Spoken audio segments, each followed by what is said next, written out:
ಈ ಮೋಶೆ ಒಂದ್ಸಾರಿ ಕುರಿಗಳನ್ನು ಮೇಯಿಸ್ತಾ ಹೋಗ್ತಿದ್ದ. ಕುರಿಗಳನ್ನು ಮೇಯಿಸ್ತಾ ಹೋಗುವಾಗ ಹೋರೇಬ್ ಅನ್ನುವಂಥ ಬೆಟ್ಟದಲ್ಲಿ ಒಂದು ಪೊದೆ ಇತ್ತು. ಆ ಪೊದೆಯಲ್ಲಿ ಬೆಂಕಿ ಬಿತ್ತು, ಬೆಂಕಿ ಉರಿತಾ ಇತ್ತು. ಆ ಬೆಂಕಿ ಉರಿತಾ ಇದ್ರೆ ಆ ಪೊದೆಯನ್ನು ನೋಡಿ ಇವನಿಗೆ ಆಶ್ಚರ್ಯ ಆಯಿತು. ಈಗ ಪೊದೆಯಲ್ಲಿ ಬೆಂಕಿ ಬಿದ್ದರೆ ಎಷ್ಟೊತ್ತು ಉರಿಬೇಕು? ಅದು ಸುಟ್ಟು ಬೂದಿ ಆಗತಕ್ಕ ಉರಿಬೇಕು. ಆದರೆ ಇವನಿಗೆ ಆಶ್ಚರ್ಯ ಏನಂದ್ರೆ, ನೋಡ್ತಾ ನಿಂತಿದ್ದಾನೆ, ಆ ಪೊದೆ ಉರಿತಾನೆ ಇದೆ, ಉರಿತಾನೆ ಇದೆ, ಇನ್ನೂ ಉರಿತಾನೆ ಇದೆ. ಎಷ್ಟೊತ್ತು ಉರಿತಾ ಇದೆ ಅಂದ್ರೆ ಅದು ಉರಿತಾನೇ ಇದೆ ರೀ, ಆದ್ರೆ ಪೊದೆ ಸುಟ್ಟು ಬೂದಿ ಆಗ್ತಾ ಇಲ್ಲ, ಬೆಂಕಿ ಮಾತ್ರ ಉರಿತಾ ಇದೆ. ಇವನಿಗೆ ಬಹಳ ಆಶ್ಚರ್ಯ ಆಯ್ತು. ಅಯ್ಯಯ್ಯೋ, ಪೊದೆಯಲ್ಲಿ ಬೆಂಕಿ ಬಿದ್ದಿದೆ, ಆದ್ರೆ ಪೊದೆ ಸುಟ್ಟು ಹೋಗ್ತಾ ಇಲ್ವಲ್ಲ, ಏನು ಆಶ್ಚರ್ಯ ಇದು ಅಂತ ಹೇಳಿ ಹತ್ತಿರ ಬಂದು ನೋಡ್ಲಿಕ್ಕೆ ಪ್ರಯತ್ನ ಮಾಡ್ದ. ಹತ್ತಿರ ಬಂದು ನೋಡ್ಲಿಕ್ಕೆ ಪ್ರಯತ್ನ ಮಾಡಿದಾಗ ಬೆಂಕಿ ಒಳಗಡೆಯಿಂದ ಒಂದು ಶಬ್ದ ಬಂತು, ಮೋಶೆ ಮೋಶೆ ಅಂದಾಗ ಮೋಶೆ ಹೇಳಿದ ಮಾತು, ಸ್ವಾಮಿ ಇಗೋ ನಾನಿದ್ದೇನೆ, ಸ್ವಾಮಿ ಇಗೋ ನಾನಿದ್ದೇನೆ. ಹೇಳ್ರಿ ಒಂದೆರಡು ಸರಿ, ಸ್ವಾಮಿ ಇಗೋ ನಾನಿದ್ದೇನೆ. ಹಲ್ಲೆಲೂಯಾ. ಎರಡು ಕೈ ಜೋಡಿಸಿ ಹೇಳ್ರಿ ದೇವ್ರ ಸನ್ನಿಧಾನದಲ್ಲಿ, ಸ್ವಾಮಿ ಇಗೋ ನಾನಿದ್ದೇನೆ. ಹಲ್ಲೆಲೂಯಾ. ಸ್ವಲ್ಪ ಬೆಂಡ್ ಮಾಡಿ ಹೇಳ್ಬೋದಾ? ಸ್ವಾಮಿ ಇಗೋ ನಾನಿದ್ದೇನೆ. Hallelujah, hallelujah. ಇದು ನಾವು ಮಾಡುವ ಪ್ರಾರ್ಥನೆಯೂ ಹೌದು ಮತ್ತು ದೇವರ ಸನ್ನಿಧಾನದಲ್ಲಿ ನಮ್ಮ ಸಿದ್ಧತೆಯೂ ಹೌದು. ಮೋಶೆ ಮೋಶೆ ಅಂದಾಗ ಮೋಶೆ ಹೇಳಿದ ಮಾತು, ಸ್ವಾಮಿ ಇಗೋ ನಾನಿದ್ದೇನೆ. ಇವತ್ತು ನಾನು ಹೇಳುವಂತ ಸಂದೇಶ ಏನಂದ್ರೆ, ಇಗೋ ಸ್ವಾಮಿ ಇಗೋ ನಾನಿದ್ದೇನೆ. ಹಲ್ಲೆಲೂಯಾ. ನಮ್ಮ ಬಲಗೈ ದೇವರಿಗೆ ತೋರಿಸಿ ಹೇಳೋಣ, ಸ್ವಾಮಿ ಇಗೋ ನಾನಿಲ್ಲಿದ್ದೇನೆ. ಜೋರಾಗಿ ಹೇಳೋಣ ಇನ್ನೊಂದ್ಸಾರಿ, ಹಲ್ಲೆಲೂಯಾ. ದಯವಿಟ್ಟು ವಾಕ್ಯ ತೆಗಿರಿ. ವಿಮೋಚನಾ ಕಾಂಡ 3ನೇ ಅಧ್ಯಾಯ 4 ಮತ್ತು 5ನೇ ವಾಕ್ಯ. ವಿಮೋಚನಾ ಕಾಂಡ 3ನೇ ಅಧ್ಯಾಯ 4 ಮತ್ತು 5ನೇ ವಾಕ್ಯ. ಅಲ್ಲಿ ಬೆಂಕಿ ಉರಿತಾ ಇರುವಾಗ ಅದನ್ನು ನೋಡುವುದಕ್ಕೆ ಮೋಶೆಯು ದಾರಿ ಬಿಟ್ಟು ನಿಂತಿದ್ದನ್ನು ಕಂಡು ದೇವರು ಆ ಪೊದೆ ಒಳಗಡೆಯಿಂದ ಮೋಶೆಯೇ ಮೋಶೆಯೇ ಎಂದು ಕರೆದನು. ಅದಕ್ಕವನು ಇಗೋ ಇದ್ದೇನೆ ಸ್ವಾಮಿ. ದೇವರು ಅವನಿಗೆ, ನೀನು ಹತ್ತಿರ ಬರಬೇಡ, ನೀನು ನನ್ನ ಹತ್ತಿರ ಬರಬೇಡ, ನಿನ್ನ ಕಾಲಿನ ಕೆರಗಳನ್ನು ತೆಗೆದುಹಾಕು, ನೀನು ನಿಂತಿರುವ ಭೂಮಿಯು ಪರಿಶುದ್ಧವಾದ ಭೂಮಿ. ಸಾಕು, ನೀನು ನಿಂತಿರುವ ಭೂಮಿಯು ಪರಿಶುದ್ಧವಾದ ಭೂಮಿ, ಕಾಲಿನ ಕೆರಗಳನ್ನ ನೀನು ತೆಗೆದುಹಾಕು. ಮೋಶೆಗೆ ಅವಾಗ ವಯಸ್ಸು 80, ಅವನ ಸೇವೆ ಮಾಡಿದ ವರ್ಷಗಳ 40. ಅವನ ಸತ್ತದ್ದು 120 ವಯಸ್ಸಿದ್ದಾಗ. 80 ವಯಸ್ಸಿದ್ದಾಗ ದೇವರು ಅವನನ್ನು ಕರೆದ್ರು. 40 ವರ್ಷ ಸೇವೆ ಮಾಡಿದ, 120 ವರ್ಷಗಳ ಬದುಕಿ ಅವನು ಸತ್ತೋದರಿ. ನಾನು ಏನ್ ಹೇಳಕ್ ಹೋಗ್ತಾ ಇದ್ದೀನಿ ಅಂದ್ರೆ, ಅವನ ಪ್ರಾಯ 80 ವಯಸ್ಸಿದೆಯಲ್ಲ, ಆ 80ನ ವಯಸ್ಸಿನವರೆಗೂ ದೇವರು ಅವನ ಸಿದ್ಧತೆ ಮಾಡಿ, ಅವನನ್ನ ಸರಿಪಡಿಸಿ, ಅವನನ್ನ ತಿದ್ದಿ, ಅವನಿಗಿರುವಂತ ಎಲ್ಲ ಅಹಂಕಾರವನ್ನ, ಕೋಪವನ್ನ ಎಲ್ಲವನ್ನ ತೆಗೆದುಹಾಕಿ ಮೋಶೆಯನ್ನ ಒಂದು ಸಾಧುವಾಗಿ, ಒಬ್ಬ ಸಾತ್ವಿಕನಾಗಿ ದೇವರವನ್ನ ಆ ತರ ತಯಾರು ಮಾಡಿ, ಇವಾಗ ದೇವರು ಹೇಳ್ತಾ ಇರೋ ಮಾತು, ಮೋಶೆಯೇ ಮೋಶೆಯೇ. ಯಾಕೆ ಮಾತಾಡಿದ್ರು ಅಂದ್ರೆ, ಅಲ್ಲಿ ದೇವ್ರ ವಾಕ್ಯ ಹೇಳುತ್ತೆ, ಅದನ್ನ ನೋಡುವುದಕ್ಕೆ. ಯಾವುದನ್ನು ನೋಡುವುದಕ್ಕೆ? ಆ ಬೆಂಕಿ ಉರಿತಾ ಇರುವುದನ್ನು ನೋಡುವುದಕ್ಕೆ. ಅವನ ದಾರಿ ಬಿಟ್ಟದ್ದನ್ನು ನೋಡಿ, ದಾರಿ ಬಿಟ್ಟಿದ್ದರಿಂದ, ದೇವ್ರ ಮಗನೇ ದೇವ್ರ ಮಗಳೇ, ಇವತ್ತು ನನ್ನನ್ನು ಕೇಳಿಸ್ಕೊಳ್ರಿ. ಯಾರೆಲ್ಲ ದಾರಿ ಬಿಟ್ಟಿದ್ದೀರಾ? ಯಾರು ಪಾಪಗಳನ್ನು ಮಾಡ್ತಿದ್ದೀರಿ? ಯಾರು ಅಶುದ್ಧವಾಗಿ ಜೀವಿಸ್ತಾ ಇದ್ದೀರಿ? ಅಯ್ಯೋ, ನಾನು ದೇವರಿಗೋಸ್ಕರ ಸರಿಯಾದ ರೀತಿಯಲ್ಲಿ ಬದುಕಕ್ಕೆ ಆಗ್ತಾ ಇಲ್ಲ ಅನ್ನುವ ಭಾವನೆ ನಿಮ್ಮಲ್ಲಿ ಯಾರಿಗಿದೆ? ನನ್ನ ಕೆಟ್ಟ ನಡತೆ, ಕೆಟ್ಟ ನಡವಳಿಕೆ, ಕೆಟ್ಟ ಆಲೋಚನೆ, ರಹಸ್ಯವಾದ ಸಂಗತಿಗಳು, ಹೇಳಿಕೊಳ್ಳಲಾರದೆ ಇರುವಂತಹ ಕಾರ್ಯಗಳಲ್ಲಿ ನಾನು ಬಿದ್ದು ಹೋಗಿದ್ದೀನಿ ಅನ್ನುವಂಥವ್ರು ನೀವು ಯಾರಿದ್ದೀರಾ? ಪಾಪಗಳಲ್ಲಿ ನಾನು ಬದುಕ್ತಾ ಇದ್ದೀನಿ, ಕೆಟ್ಟ ನುಡಿಯಲ್ಲಿ ಜೀವಿಸ್ತಾ ಇದ್ದೀನಿ, ಕೆಟ್ಟ ವ್ಯವಹಾರಿಕವಾಗಿ ನಾನು ನಡ್ಕೊಳ್ತಾ ಇದ್ದೀನಿ ಅಂತ ನಿಮ್ಮಲ್ಲಿ ಯಾರಾದ್ರೂ ಇದ್ರೆ, ಆ ಬಲಹೀನತೆಗಳಿದ್ರೆ, ಇವತ್ತು ದೇವರು ನಿಮ್ಮೊಟ್ಟಿಗೆ ಮಾತಾಡ್ತಿದ್ದಾನೆ. ನಿನ್ನ ಹೆಸರಿನ ದೇವರು ಕರೀತಾ ಇದ್ದಾನೆ. ಮಗನೇ, ಮಗಳೇ ಅಂತ ಕೂಗುವಾಗ ನೀನು ಹೇಳಬೇಕಾದ ಮಾತು, ದಾರಿ ಬಿಟ್ಟು ನಿಂತಿರುವ ನೀನು ಹೇಳಬೇಕಾದ ಮಾತು, ಇಗೋ ಸ್ವಾಮಿ ನಾನು ಇಲ್ಲಿದ್ದೀನಪ್ಪ, ನನ್ನ ಜೊತೆಯಲ್ಲಿ ಇವತ್ತು ಮಾತಾಡು. Hallelujah, hallelujah. ಇಗೋ ನಾನಿದ್ದೇನೆ ಸ್ವಾಮಿ, ಬಲಹೀನತೆಯಲ್ಲಿ ನಾನಿದ್ದೇನೆ, ಸಂಕಷ್ಟಗಳಲ್ಲಿದ್ದೇನೆ, ನಾನು ರೋಗಗಳಲ್ಲಿದ್ದೇನೆ, ಇಕ್ಕಟ್ಟಾದ ಪರಿಸ್ಥಿತಿಗಳಲ್ಲಿದ್ದೇನೆ. ಇಗೋ ಸ್ವಾಮಿ, ಪಾಪದಲ್ಲಿ ಬಿದ್ದಿದ್ದೇನೆ, ರಹಸ್ಯವಾದ ಜೀವನದಲ್ಲಿ ಬಿದ್ದಿದ್ದೇನೆ. ಇಗೋ ಸ್ವಾಮಿ ನಾನಿದ್ದೇನೆ, ನನ್ನ ಜೊತೆಯಲ್ಲಿ ನೀನು ಮಾತಾಡು ಸ್ವಾಮಿ. Hallelujah, hallelujah. ದಾರಿ ಬಿಟ್ಟು ಇವನು ನಿಂತದ್ದನ್ನು ನೋಡಿ ದೇವರು ಮಾತಾಡಿದ್ರು, ಮೋಶೆ, ಮೋಶೆ ನೀನ್ ನಿಂತಿರುವ ಸ್ಥಳ ಪರಿಶುದ್ಧವಾದದ್ದು. ದೇವರ ಮಕ್ಕಳೇ, ನಾನು ನಿಮಗೊಂದು ಪ್ರಶ್ನೆ ಕೇಳ್ತೀನಿ. ಪರಿಶುದ್ಧತೆ ಅನ್ನುವಂಥದ್ದು ಎಲ್ಲಿಂದ ಬರ್ತದೆ? ಭೂಮಿಯಿಂದ ಬರುತ್ತಾ, ವಸ್ತುವಿನಿಂದ ಬರುತ್ತಾ, ಗಿಡದಿಂದ ಬರುತ್ತಾ, ಮರದಿಂದ ಬರುತ್ತಾ, ನಮ್ಮ ವಿದ್ಯೆಯಿಂದ ಬರುತ್ತಾ, ನಮ್ಮ ಜ್ಞಾನ ತಿಳುವಳಿಕೆಯಿಂದ ಬರುತ್ತಾ, ನಮ್ಮ ಉದ್ಯೋಗದಿಂದ ಬರುತ್ತಾ, ನಮ್ಮ ಸಂಬಂಧಿಯಿಂದ ಬರುತ್ತಾ? ಎಲ್ಲಿಂದ ಬರುತ್ತೆ ಪರಿಶುದ್ಧತೆ? ಎಲ್ಲಿಂದ ಬರ್ತದ್ರಿ ಪರಿಶುದ್ಧತೆ? ನಾವು ಪರಿಶುದ್ಧರಾಗಿದ್ರೆ ನಾವಿರುವ ಸ್ಥಳವೂ ಪರಿಶುದ್ಧವಾಗಿರುತ್ತೆ. ಪಕ್ಕದವ್ರಿಗೆ ಹೇಳ್ಬೇಕು ಈ ಮಾತು, ಒಂದಿಬ್ರಿಗೆ ಮೂವರಿಗೆ ಹೇಳ್ರಿ. ನಾವು ಪರಿಶುದ್ಧರಾಗಿದ್ರೆ ನಾವಿರುವ ಸ್ಥಳವೆಲ್ಲ ಪರಿಶುದ್ಧವಾಗಿರುತ್ತೆ. ಬಹಳ ಜನರು ಏನ್ ಹೇಳ್ತಾರೆ ಅಂದ್ರೆ, ನಾನು ಕೆಲಸ ಮಾಡೋ ಜಾಗ ಸರಿ ಇಲ್ಲ ರೀ, ನಾನು ವಾಸ ಮಾಡೋ ಜಾಗ ಸರಿ ಇಲ್ಲ ರೀ, ಆ ಊರು ಸರಿ ಇಲ್ಲ ಬರ್ಸೋದು. ಊರು ಸರಿ ಇಲ್ಲಲ್ಲ, ಸ್ಥಳ ಸರಿ ಇಲ್ಲಲ್ಲ, ನಾನ್ ಸರಿ ಇಲ್ಲ. ನಾನ್ ಸರಿ ಇಲ್ಲದಿದ್ರೆ ಸ್ಥಳವೆಲ್ಲವೂ ಸರಿ ಇಲ್ಲ. ದೇವ್ರ ಮಕ್ಕಳೇ, ನಾನು ಹೇಳ, ನಾವುಗಳು ಪರಿಶುದ್ಧರಾಗಿದ್ರೆ ನಾವು ಇರುವ ಭೂಮಿಯು ಪರಿಶುದ್ಧವಾಗಿರುತ್ತೆ. ದೇವರು ಭೂಮಿಯನ್ನು ಉಂಟು ಮಾಡಿದನು, ಅದನ್ನು ಒಳ್ಳೆಯದೆಂದು ನೋಡಿದನು. ಸೂರ್ಯ ಚಂದ್ರ ನಕ್ಷತ್ರಗಳನ್ನು ಉಂಟು ಮಾಡಿದನು, ಅದನ್ನು ಒಳ್ಳೆಯದೆಂದು ನೋಡಿದನು. ಗಿಡ ಮರಗಳನ್ನ ಸೃಷ್ಟಿ ಮಾಡಿದನು, ಆಯಾ ಜಾತಿಗನುಗುಣವಾಗಿ, ಬೀಜಕ್ಕನುಗುಣವಾಗಿ ಗಿಡ ಮರಗಳನ್ನು ಸೃಷ್ಟಿ ಮಾಡಿದನು, ಒಳ್ಳೆಯದೆಂದು ನೋಡಿದನು. ಎಲ್ಲ ಪ್ರಾಣಿ ಪಕ್ಷಿಗಳನ್ನು ಸೃಷ್ಟಿ ಮಾಡಿದನು, ಒಳ್ಳೆಯದೆಂದು ನೋಡಿದನು. ಮನುಷ್ಯನನ್ನು ಸೃಷ್ಟಿ ಮಾಡಿದನು, ಪಕ್ಕೆಯ ಎಲುಬನ್ನು ಕಿತ್ತು ಒಂದು ಸ್ತ್ರೀಯನ್ನುಂಟು ಮಾಡಿ ಅವರಿಬ್ಬರನ್ನ ನಿಲ್ಲಿಸಿ ನೋಡಿ, ಈಗ ಸರಿ, ಒಳ್ಳೆಯದು ಅಂದರು. Hallelujah, hallelujah. ದೇವರು ಸೃಷ್ಟಿ ಮಾಡಿದ ಎಲ್ಲಾ ಸೃಷ್ಟಿ ವಸ್ತುಗಳನ್ನ ಒಳ್ಳೆಯದೆಂದು, ಪರಿಶುದ್ಧವೆಂದು ದೇವರು ಹೇಳಿದರು. ಹಾಗಿರುವಾಗ ಭೂಮಿ ಹೆಂಗ ಅಶುದ್ಧ ಆಗತ್ತೆ? ನೀನ್ ನಿಂತಿರುವಂತ ನೆಲ ಹೆಂಗ ಅಶುದ್ಧ ಆಗತ್ತೆ? ಅದಕ್ಕೆ ಸ್ವಾಮಿ ಹೇಳಿದ್ರು, ಮೋಶೆ ನೀನ್ ನಿಂತಿರುವ ಜಾಗ ಪರಿಶುದ್ಧವಾದದ್ದು, ಕೆರೆಗಳನ್ನು ತೆಗಿ, ನನ್ನ ಹತ್ತಿರಕ್ಕೆ ಬರಬೇಡ. ನೀನು ಎಲ್ಲಿದೆಯೋ ಅದು ಪರಿಶುದ್ಧವಾದ ಭೂಮಿ. ನನ್ನ ಹತ್ತಿರಕ್ಕೆ ಬರಲೇಬೇಕಂತೇನಿಲ್ಲ. ನೀನು ಎಲ್ಲಿ ನಿಂತಿದೆಯೋ ಅದು ಪರಿಶುದ್ಧವಾದ ಭೂಮಿ. ಬಹಳ ಜನರದ ಸಮಸ್ಯೆ ಹೇಗಂದ್ರೆ, ಚರ್ಚಿಗೆ ಬಂದಾಗ ಪರಿಶುದ್ಧರು, ಚರ್ಚ್ ದಾಟಿದ ಮೇಲೆ ಕುಟುಂಬ ಪ್ರಾರ್ಥನೆ ಮಾಡುವಾಗ ಪರಿಶುದ್ಧರು, ಕುಟುಂಬ ಪ್ರಾರ್ಥನೆ ಮುಗಿದ ಮೇಲೆ, ಮುಂಜಾನೆಯಲ್ಲಿ ಏಕಾಂತವಾಗಿ ಪ್ರಾರ್ಥಿಸುವಾಗ ಮತ್ತೆ ಫೋನ್ ಲೈನ್ ಅಲ್ಲಿ ಪ್ರಾರ್ಥಿಸುವಾಗ ಆಗ ಪರಿಶುದ್ಧರು. ಫೋನ್ ಲೈನ್ ಪ್ರಾರ್ಥನೆಗಳು ಮುಗಿದ ಮೇಲೆ, ಮುಂಜಾನೆಯ ಪ್ರಾರ್ಥನೆ ಮುಗಿದ ಮೇಲೆ, ನೀನು ಎಲ್ಲಾ ಸಮಯದಲ್ಲಿ ಪರಿಶುದ್ಧರಾಗಿರ್ಬೇಕಂತ ದೇವರು ಬಯಸ್ತಾ ಇದ್ದಾನೆ. ಅದಕ್ಕೆ ಮೋಶೆ ಹೇಳಿದ್ದೇನೆಂದ್ರೆ, ಹತ್ರ ಬರ್ಬೇಕಂತ ಏನಿಲ್ಲಪ್ಪ, ನೀನು ಎಲ್ಲಿ ನಿಂತಿದೆಯೋ, ನೀನು ಎಲ್ಲಿ ಇದೆಯೋ, ಯಾವ ಮನೆಯಲ್ಲಿದೆಯೋ, ಯಾವ ಗ್ರಾಮದಲ್ಲಿದೆಯೋ ಅಲ್ಲೇ ನೀನು ಪರಿಶುದ್ಧನಾಗಿ ಜೀವಿಸು. ಅಲ್ಲಿಯೂ ಸಹ ದೇವರು ನಿನ್ನೊಟ್ಟಿಗಿದ್ದಾನೆ. ದೊಡ್ಡ ಚಪ್ಪಾಳೆ ಕೊಟ್ಟು ದೇವರಿಗೆ ಮಹಿಮೆ. ನೀನು ಎಲ್ಲಿ ಇದೆಯೋ ಅಲ್ಲೇ ದೇವರು ನಿನ್ನ ಆಶೀರ್ವಾದ ಮಾಡ್ತಾನ್ರಿ. ನೀನು ಹತ್ತಿರಕ್ಕೆ ಬರಬೇಡ. ನೀನು ಯಾವ ಸ್ಥಳದಲ್ಲಿದೆಯೋ ಪರಿಶುದ್ಧನಾಗಿ ಜೀವಿಸು, ನಾನೇ ನಿನ್ನ ಹತ್ತಿರದಲ್ಲಿರ್ತೀನಿ. ಪರಿಶುದ್ಧರಾಗಿ ಜೀವಿಸಿದ್ರೆ ಏನಾಗ್ತಾರಂತೆ? ನೀವು ಹತ್ತಿರ ಬರೋ ಅವಶ್ಯಕತೆ ಇಲ್ಲ, ದೇವರೇ ನಿನ್ನ ಹತ್ತಿರದಲ್ಲಿ ಬರ್ತಾನೆ. ಹಲ್ಲೆಲೂಯಾ. ನೀನು ಹತ್ತಿರ ಬರಬೇಡ ಮೋಶೆ.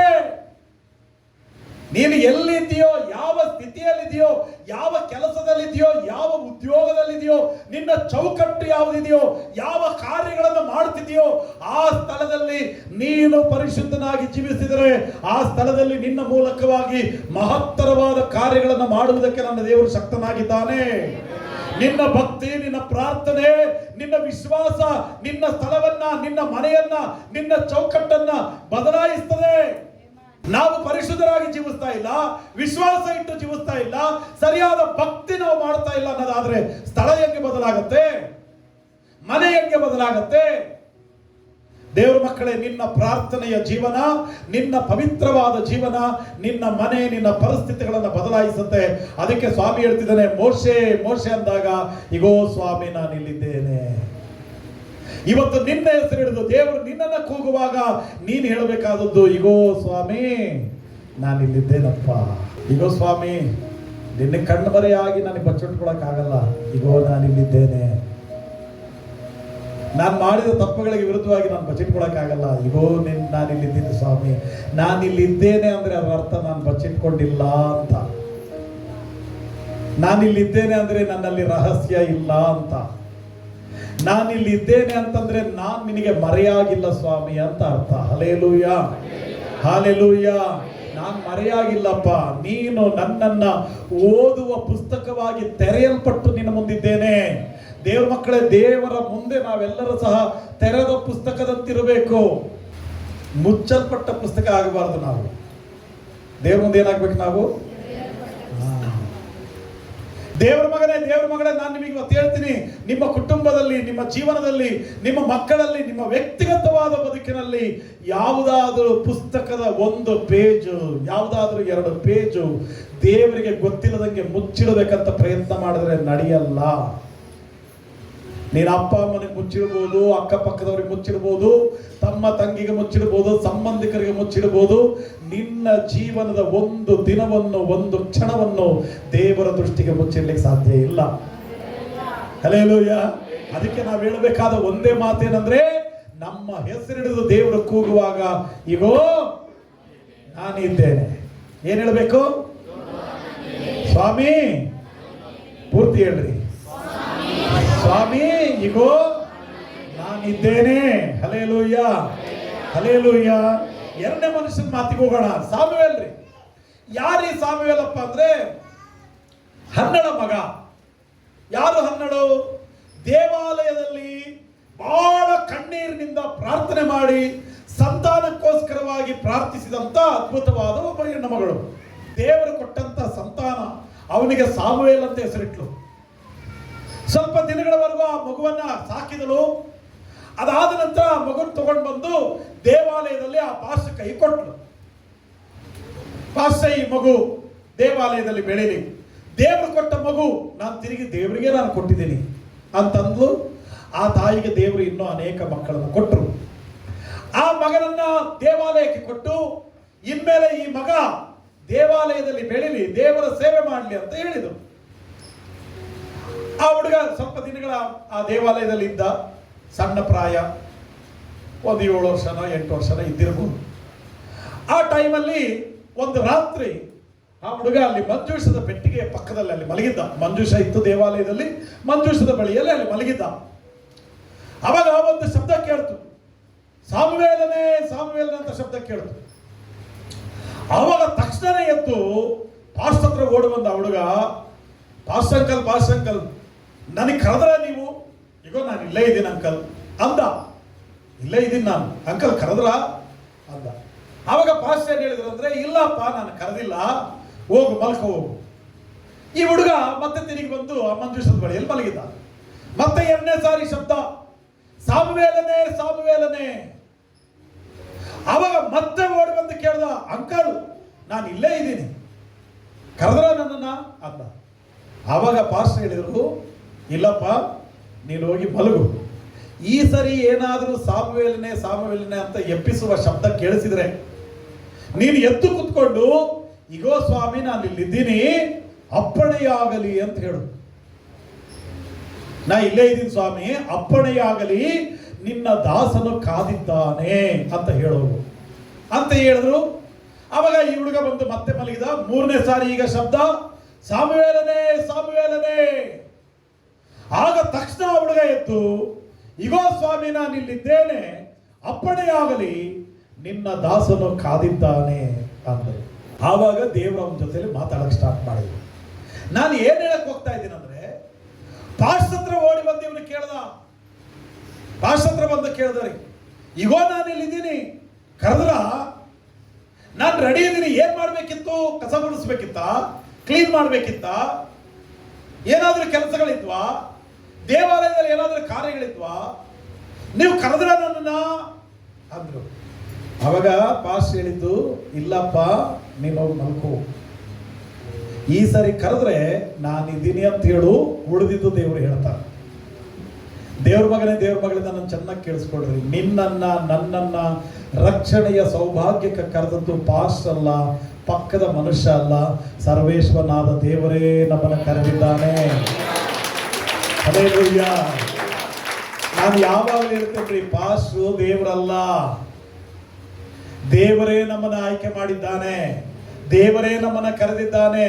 ಜಗತ್ತು ಉತ್ಪತ್ತಿ ಆಗುವುದಕ್ಕೆ ಮುಂಚಿತವಾಗಿಯೇ ನಿನ್ನ ಹೆಸರಿಡಿದು ನಾನು ಕರೆದಿದ್ದೇನೆ ಅಂತ ವಾಕ್ಯ ಹೇಳುತ್ತೆ. ಯಾವಾಗ? ಯಾವಾಗ ರೀ? ಹೋದ ವಾರ, ಆ ಕಡೆ ತಿಂಗಳಲ್ಲ. ಯಾವಾಗ ರೀ? ಜಗತ್ ಸಾವಿರಾರು ವರ್ಷಗಳ ಹಿಂದೆ, ಇನ್ನೂ ಜಗತ್ತು ಉಂಟಾಗಲಿಲ್ಲ, ಇಷ್ಟು ಕೋಟಿ ಜನರು ಇರಲಿಲ್ಲ. ಅವಾಗ ಮನುಷ್ಯ ಸಂತಾನವೇ ಇಲ್ಲ, ಭೂಮಿ ಇಲ್ಲ, ಆಕಾಶವಿಲ್ಲ, ಶೂನ್ಯವಿರುವಾಗಲೇ ದೇವರು ನಮ್ಮ ಹೆಸರಿಡಿದು ಕರೆದಿದ್ದಾನೆ. ಇಷ್ಟು ಕೋಟಿ ಜನರ ಮಧ್ಯದಲ್ಲಿ ಯಾವುದೋ ಗ್ರಾಮೀಣ ಪ್ರದೇಶದಲ್ಲಿರುವ ನನ್ನನ್ನ, ನಮ್ಮನ್ನ ದೇವರು ಕರೆದಿದ್ದಾರಂದ್ರೆ ನಾವೆಷ್ಟು ಧನ್ಯರು ರೀ. ಹಲ್ಲೆಲೂಯ. ಜಗತ್ತು ಉತ್ಪತ್ತಿಗೆ ಮುಂಚಿತವಾಗಿಯೇ ನಿನ್ನ ಹೆಸರಿಡಿದು ದೇವರು ಕರೆದಿದ್ದಾನೆ. ನಿನ್ನನ್ನ ಕರೆದಿರುವಂಥದ್ದು, ನಿನ್ನನ್ನ ರಕ್ಷಣೆಯಲ್ಲಿ ನಡೆಸಿರುವಂಥದ್ದು ಸೇವಕನೂ ಅಲ್ಲ, ವಿಶ್ವಾಸಿಯೂ ಅಲ್ಲ, ಜ್ಞಾನಿಯಾದ ಮನುಷ್ಯನೂ ಅಲ್ಲ, ದೇವರು ತಾನೇ ನಿನ್ನನ್ನು ಕರೆದಿದ್ದಾನೆ. ಹಲ್ಲೆಲೂಯ. ಸಂತೋಷ ಇದೆಯಾ? ಸಂತೋಷ ಇದೆಯಾ? ನಿನ್ನನ್ನು ಕರೆದದ್ದು ದೇವರು, ನಿನ್ನನ್ನು ಆರಿಸಿದ್ದು ದೇವರೇ. ಪಾಸ್ಟ್ ಕರೆದ್ರೆ ಹೆಂಗಿರುತ್ತೆ ಅಂತಾನೆ ಹೇಳ್ತೀನಿ ಕೇಳ್ರಿ. ಪಾಸ್ಟ್ ಕರೆದ್ರೆ 10 ಜನರ ಲಿಸ್ಟ್ ಇರುತ್ತೆ ಪಾಸ್ಟ್ ಹತ್ರ. ಪಾಸ್ಟ್ ಏನ್ ಮಾಡ್ತಾರೆ? ಇವರು 10 ಜನ ಶ್ರೇಷ್ಠರು. ಪಾಸ್ಟ್ಗಳಾದ್ರೆ ಏನ್ ಮಾಡ್ಬೋದು? 11ನೇ ಶ್ರೇಷ್ಠವಾದವನನ್ನು 11ನೇವನ್ನ ಸೇರಿಸಬಹುದು, ಇಲ್ಲ ಅಂದ್ರೆ 10ರಲ್ಲಿ ಒಬ್ಬನ್ನ ತೆಗಿಬಹುದು, 10 ಇರೋದನ್ನ 8 ಮಾಡ್ಬೋದು, 7 ಮಾಡ್ಬೋದು, 6 ಮಾಡ್ಬೋದು, ಇಲ್ಲಾಂದ್ರೆ 10 11 ಮಾಡ್ಬೋದು, 12 ಮಾಡ್ಬೋದು, 13 ಮಾಡ್ಬೋದು. ಆದ್ರೆ ದೇವರ ಹಂಗಲ್ಲ ರೀ. ಒಂದು ಸಾರಿ ನೀನು ದೇವರ ಲಿಸ್ಟ್ ಅಲ್ಲಿ ಸೇರಿದ್ರೆ ದೇವರು ನಿನ್ನನ್ನು ಆ ಲಿಸ್ಟ್ ಇಂದ ತೆಗಿಯೋದೇ ಇಲ್ಲ ರೀ. ಆಮೇಲೆ ಹೇಳೋಣ, ಜೋರಾಗಿ ಹೇಳೋಣ, ದೇವರು ನಿನ್ನನ್ನು ಆ ಲಿಸ್ಟ್ ಇಂದ ತೆಗಿಯೋದೇ ಇಲ್ಲ.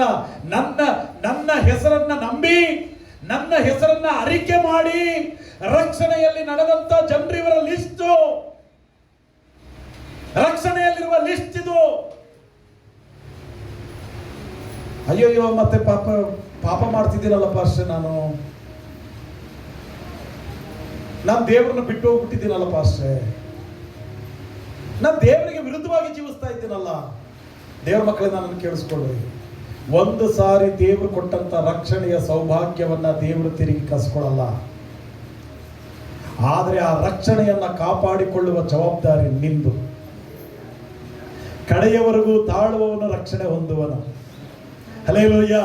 ಅದನ್ನ ಏನ್ ಮಾಡ್ಬೇಕು? ಆ ದೇವರು ಕೊಟ್ಟಂತ ರಕ್ಷಣೆಯ ಸೌಭಾಗ್ಯ, ಆ ಪವಿತ್ರವಾದ ಜೀವನ, ಆತ್ಮಿಕವಾದ ಬದುಕು, ದೇವರು ಕೊಟ್ಟಂತ ಶ್ರೇಷ್ಠ ಸೌಭಾಗ್ಯ ರೀ. ಆ ರಕ್ಷಣೆಯನ್ನು ನಾವು ಕಾಪಾಡಿಕೊಳ್ಳಬೇಕು.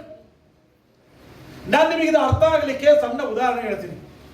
ಒಂದು ವೇಳೆ ಈ ಮದುವೆಗಳಾದ್ರೆ, ಇಲ್ಲಾಂದ್ರೆ ಬರ್ತಡೆಗಳಿದ್ರೆ, ಏನಾದ್ರೂ ಕಾರ್ಯಕ್ರಮಗಳಿದ್ರೆ ನಾವು ಏನು ಕೊಡ್ತೀವಿ? ಆ ಕಾರ್ಯಕ್ರಮಕ್ಕೆ ಹೋದಾಗ ಏನು ಕೊಡ್ತೀವಿ? ಗಿಫ್ಟ್ ಕೊಡ್ತೀವಿ. ಅದು ಬೆಲೆಯುಳ್ಳದೋ ಅಥವಾ ಬೆಲೆ ಕಡಿಮೆ ಇರುವಂತದ್ದು ಏನೋ ಒಂದು ಗಿಫ್ಟ್ ಅನ್ನು ನಾವು ಕೊಡ್ತೀವಿ. ಮತ್ತೆ ಅವ್ರ ಮೇಲೆ ಸಿಟ್ಟು ಬಂದಾಗ ಫೋನ್ ಮಾಡಿ, ನೆನ್ನೆ ನಾನು ಗಿಫ್ಟ್ ಕೊಟ್ಟಿದ್ನಲ್ಲ ಕೊಡು ಅಂತೀವ. ಯಾವಾಗ ಅವಾಗ ಸಿಟ್ಟು ಬರ್ತಿರುತ್ತಲ್ಲ, ಅವಾಗ ಫೋನ್ ಮಾಡಿ ನನ್ನ ಗಿಫ್ಟ್ ನನಗೆ ಕೊಟ್ಟುಬಿಡು. ಅವಾಗ 8 ವರ್ಷದಿಂದ 8 ವರ್ಷ 3 ತಿಂಗಳು 7ನೇ ದಿವಸದಲ್ಲಿ ಕೊಟ್ಟಿದ್ನಲ್ಲ ಕೊಡೋ ಗಿಫ್ಟ್ ಅಂತ ಡೇಟ್ ಇಟ್ಟು ಕೇಳ್ತೀವ? ಕೇಳಲ್ಲ. ಒಂದ್ಸಾರಿ ಗಿಫ್ಟ್ ಅಂತ ಕೊಟ್ರೆ ಅದು ಉಡುಗೊರೆನೆ, ತಿರುಗಿ ವಾಪಸ್ ಕೇಳಲ್ಲ.